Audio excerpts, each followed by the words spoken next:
before the weather turns bad, instead of doing the stupid things that basketball coaches do, like timed miles, and yeah, I know I'll get in trouble for that, but no, it's stupid. They're just constantly training their guys like cross country runners to prepare for the basketball season. Let the basketball season create the capacity to play.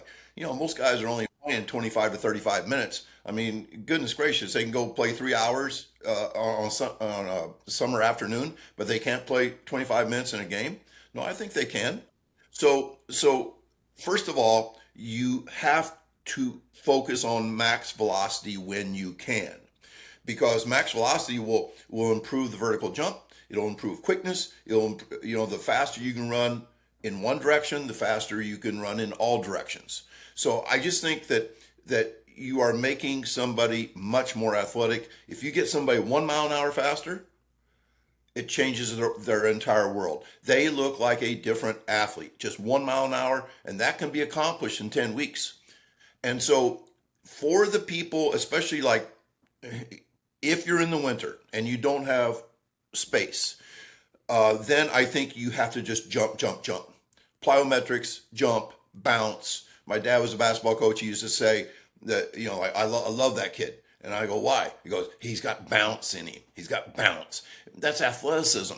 And so I think that I would like to scientifically try sometime to train a track team all winter with no sprinting. And the way I would do that is by jump training, bounce training. We dunk on a lowered basket. We would do all those great things, and I think we would get faster. Um, I don't think I would ever experiment with that because I think you have to sprint too. But I would look at doing that. Obviously, you can accelerate in small places. What a lot of schools in the north have done is they find the longest hallway in the school and they buy a runway. There's these runways that are like half an inch thick. They're meant to be like a long jump runway, and they're heavy as hell, and they roll them out. Sometimes coaches will roll out two of these runways, and that way they can still spike up and sprint. And if you don't have a runway, you just run on the hallway. But if you're really industrious, go to your principal and say, we want to turn that long hallway on the second floor into a speed hallway. And you're like, how do you do that? We want to put down a surface that we can sprint on. And you'll say, well, we wouldn't be able to clean it. Oh, we can clean the weight room. We have a weight room floor, don't we? That's not tile. Let's put a surface. And there's actually a school somewhere, I can't remember if it's North Dakota or South Dakota, that has a speed hallway that is wall to wall surface for sprinting. Well, I think it's really an interesting story, that you don't have to be just like somebody else to gain something from somebody else. I met David Weck in California. Uh, I think it was back in January, and David and I are as far apart politically. I mean, I can't stand anything he says on Twitter, but that's okay because he has amazing. I believe he is the Tesla of the modern speed world.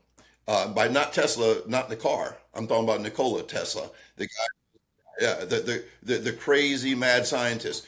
Well, ever since I met David, I am fascinated with head over foot sprinting. And I've never taught it, but my best guys did it. I go back and watch the videos, and you can see a head wobble. And the reason why the wobble happens is because if your head's over your foot, you have a better landing. I was on my bike the other day, and I was going up a hill, and I realized I was putting my head over my foot on each pedal so that I could push harder. Well, the same thing happens. And then the other thing is this whole idea of the immobile spine is 100% wrong. That we do not want a spine that is braced with all these tight muscles and not able to twist and move.